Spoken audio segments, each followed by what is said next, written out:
శ్రీమహాగణాధిపతయే నమః. సదాశివసమారంభాం శంకరాచార్యమధ్యమాం అస్మదాచార్యపర్యంతాం వందే గురు పరంపరాం. శ్రీమాత్రే నమః. ఆదిత్యాయ చ సోమాయ మంగళాయ బుధాయ చ గురు శుక్ర శనిభ్యశ్చ రాహవే కేతవే నమః. ప్రేక్షకులకందరికీ కూడా శ్రీ క్రోధినామ సంవత్సర ఉగాది శుభాకాంక్షలు. శ్రీ క్రోధినామ సంవత్సరానికి సంబంధించి మనకి ఈ ద్వాదశ రాసుల వారికి నవగ్రహ సంచారాలను అనుసరించి శుభాశుభ ఫలితాలు ఏ విధంగా ఉంటాయి అనే విషయాన్ని తెలుసుకుందాం. అయితే తెలుసుకోబోయే ముందర ఇక్కడ మనకి సంవత్సర ఫలితాలు అంటే సంవత్సరంలో గ్రహాలు నవగ్రహాలు కూడా మార్పు చెందుతూ ఉంటాయి. అయితే ఇక్కడ చెందుతున్నప్పుడు కొన్ని గ్రహాలు ఒకే రాశిలో ఎక్కువ రోజులు అవి ఉండడం అనేది జరుగుతుంది. కొన్ని మనకి ఎక్కువగా మారుతుంటాయి. అంటే 27 రోజులకు మారేవి, 45 రోజులకి గ్రహ మార్పు, నెల గ్రహ మార్పు, 2.5 రోజులకి ఇలా మారేవి ఉంటే, కానీ మనకి గురువు అలాగే శని భగవానుడు రాహుకేతువులు ఈ 4 మాత్రం ఒక రాశిలోకి మార్పు చెందినప్పుడు ఆ రాశిలో ఎక్కువ కాలం ఉండడం అనేది జరుగుతుంది. కాబట్టి ప్రధాన గ్రహాలు ఏవైతే ఉన్నాయో వీటిని మనం బేస్ చేసుకుని ఈ యొక్క సంవత్సర ఫలితాలు చెప్పుకోవడం అనేది జరుగుతుంది. గురువు అయితే ఒక రాశిలో సంవత్సరం పాటు ఉండడం అనేది జరుగుతుంది. మధ్యలో కాస్త వక్రీకరించడం, మళ్ళీ ముందుకు వక్రత్యాగం పొందడం ఇలాంటివి ఉంటాయి. అలాగే శని భగవానుడు కూడా రాహుకేతులు ఎప్పుడు అపసవ్యంలోనే వాళ్ళు ప్రయాణం చేయడం చేసినా కూడా ఒకే రాశిలో వీళ్ళు 18 నెలలు సంచారం చేయడం అనేది జరుగుతుంది. శని భగవానుడు 2.5 సంవత్సరాలు. కాబట్టి ఈ ప్రధాన గ్రహాలు ఏవైతే ఉన్నాయో వాటిని ఆధారంగా చేసుకుని మనం ఈ సంవత్సర ఫలితాలు, అసలు వీళ్ళకి ఆదాయ వ్యయాలు ఎలా ఉంటాయి, రాజ్యపూజ్యము అవమానం ఎలా ఉంటుంది, ఇలాంటి విషయాలన్నీ కూడా మనం ఇప్పుడు తెలుసుకుందాం. మిథున రాశిలోకి చూసుకుంటే మనకి ఈ యొక్క మృగశిర 3-4 పాదాలు, అలాగే ఆరుద్ర 1, 2, 3, 4 పాదాలు, అలాగే పునర్వసు 1, 2, 3 పాదాలు మనకి మిథున రాశిలోకి రావడం అనేది జరుగుతుంది. మిథున రాశికి రాశాధిపతి వచ్చి బుధుడు. మిథున రాశి వారికి శ్రీ క్రోధినామ సంవత్సరంలో ఆదాయ వ్యయాలు కానీ చూసుకున్నప్పుడు ఆదాయం 5, వ్యయం 5, రాజ్యపూజ్యం 3, అవమానం 6. అంటే వీళ్ళకి ఆదాయము ఖర్చులు 2 సమానంగానే ఉన్నాయి. అలాగే రాజ్యపూజ్యం అంటే వీళ్ళని ఇష్టపడేవాళ్ళు లేకపోతే వీళ్ళని పొగిడేవాళ్ళు 3 ఉంటే వీళ్ళకి అవమానించేవాళ్ళు రెట్టింపు ఉన్నారు.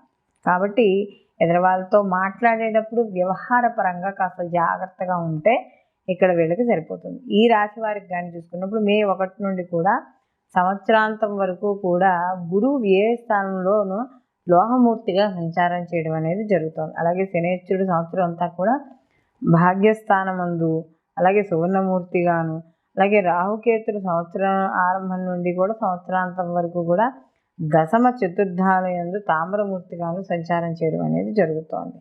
అయితే ఇక్కడ ముఖ్యంగా చూసుకున్నప్పుడు మిథున రాశి వారికి ఈ యొక్క శుభ కార్యక్రమాల కోసం ధన వ్యయం అవ్వడం, అలాగే అక్కలేని విషయాల్లో కలవ చేసుకోవడం వల్ల మాట పట్టింపులు లేకపోతే ఎదురవాళ్ళ ద్వారా అవమానాలు పొందడం ఇలాంటివన్నీ కూడా జరుగుతూ ఉంటాయి. అయితే ఇక్కడ ఎప్పుడైతే ఎదురవాళ్ళ ద్వారా ఎంత మంచి చేసినా కూడా ఎదురవాళ్ళ ద్వారా వ్యతిరేకత లేకపోతే ఒక భావన వస్తుందో అప్పుడు కాస్త వీళ్ళు ఇవన్నీ ఇంత వాళ్ళతో మాట్లాడడం వేస్ట్, ఎవరితోనూ మాట్లాడకూడదు, మన పనేదో మనం చూసుకోవాలి అనే స్టేజ్కి రావడం అనేది జరుగుతుంది. అలాగే సమాజపరంగా కూడా ఉంటుంది. అలాగే దూర ప్రదేశాలలో కాస్త భూములు కొనడం లేదా విదేశాల్లో ఎవరైనా ఇల్లు కొనుక్కోవాలి అక్కడ స్థిరపడాలి అనుకున్న వాళ్ళు కాస్త అలాంటి ఆలోచన ఉన్న వాళ్ళు కాస్త చేయడం, అంటే ఆదాయానికి మించిన ఖర్చులు ఉన్నా కూడా అవి శుభకరమైన ఖర్చులకి మలుచుకోవడం ద్వారా కాస్త అనుకూలంగా ఉండడం అనేది జరుగుతుంది. అలాగే ఉద్యోగస్తులకి వాటికి కాస్త స్థానచలనాలు ఏవైతే ఉన్నాయో అవి కాస్త గత కొంతకాలంగా పెండింగ్లో ఉన్నవి అవన్నీ కూడా ఉంటాయి. అయితే వ్యాపారస్తులకు మాత్రం చిన్న చిన్న చిరాకులు అనేవి తప్పవు, కాస్త ఖర్చులు అధికంగా ఉండడం అనేది జరుగుతూ ఉంటుంది. అయితే ఇక్కడ మిథున రాశి వాళ్ళకి ముఖ్యంగా గురువు వీళ్ళకి అక్టోబర్, నవంబర్, డిసెంబర్ నెలల్లో కాస్త వక్రీకరించి ఉండడం అనేది జరుగుతుంది. ఎప్పుడైతే వక్రీకరించి ఉన్నాడో, ఎందుకంటే గురువు ప్రతి సంవత్సరం వక్రీకరిస్తూనే ఉంటాడు, అదే సమయంలో వీళ్ళకి వ్యయ రాశిలో సంచార సమయంలో కాస్త కొంచెం ఏదైతే పనులు అంటే పరిశోధనా క్రమంలో ఏవైతే ఉన్నాయో ఆ పనులు ఏవైతే ఉన్నాయో అవన్నీ కూడా వృద్ధి చెందడం అనేది జరుగుతుంది. అంటే పర్సనల్ డెవలప్మెంట్ ఏవైతే ఉన్నాయో అవన్నీ కూడా అనుకూలంగా ఉండడం అనేది జరుగుతుంది. అలాగే ఇక్కడ ముఖ్యంగా వ్యాపారస్తులు కొత్త మార్గాల విస్తరణ చేయడం అనేది జరుగుతుంది. అలాగే ఈ యొక్క కిరాణా, ఫ్యాన్సీ ఇలాంటి వ్యాపారస్తులకు కూడా మంచి లాభాలు, విద్యార్థులు కూడా మంచి అవకాశాలు రావడం, రాజకీయ నాయకులకి అనుకున్నంత విధంగా వాళ్ళకి లేకపోవడం, అలాగే ముఖ్యంగా ఎవరైతే ఈ వడ్డీ వ్యాపారము అలాంటి వ్యాపారాలు చేస్తున్నారో వాళ్ళకి సామాన్యమైన ఫలితాలు గోచరించడం అనేది జరుగుతోంది. అయితే ఇక్కడ శని భగవానుడు ఇక్కడ ముఖ్యంగా ఈ యొక్క భాగ్యస్థానం ముందు సంచారం చేయడం వల్ల వీళ్ళకి ఆకస్మిక ఏవైతే సంఘటనలు ఉన్నాయో జరగడం, ఆకస్మికంగా అదృష్టం ఇలాంటి వాటి మీద కాస్త ప్రభావం చూపించడం అనేది జరుగుతుంది. అలాగే ఇక్కడ అన్ని కార్యక్రమాల్లోనూ కూడా వీళ్ళకి కాస్త శుభ ఫలితాలు కనిపించడం అనేది జరుగుతోంది. అలాగే ఎక్కువగా వీళ్ళు వెంకటేశ్వర స్వామి యొక్క ఆరాధన చేయడం ద్వారా కొంత వ్యతిరేక ఫలితాలు తగ్గడం అనేది జరుగుతుంది.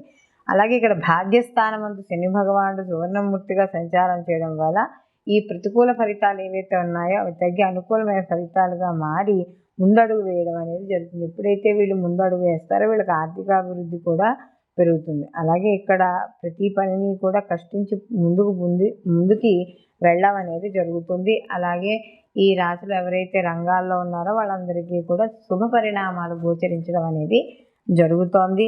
అలాగే బంధువులు, మిత్రులు ఎవరైతే ఉన్నారో వాళ్ళందరి యొక్క అనుకూలంగా ఉండడం, వాళ్ళకి అసలు సహకరించడం అనేది కూడా ఇక్కడ మీకు జరుగుతుంది. కాబట్టి మృగశిర ఈ యొక్క ఏవైతే ఈ మిథున రాశిలో ఉన్నారో వాళ్ళందరికీ కూడా అనుకూలంగా ఉండడం అనేది జరుగుతోంది. ఈ రాశి వారు మరిన్ని మంచి ఫలితాలు పొందడానికి ప్రతి నిత్యము కూడా వీళ్ళు ఈ యొక్క విష్ణు సహస్రనామం పారాయణ చేసుకోవడం, అలాగే ప్రతిరోజు నారాయణ కవచాన్ని పారాయణ చేయడం ద్వారా వీళ్ళు మరిన్ని మంచి ఫలితాలు పొందడం అనేది జరుగుతుంది. సర్వే జన సుఖినో భవంతు. లోకా సంస్థ సుఖినో భవంతు.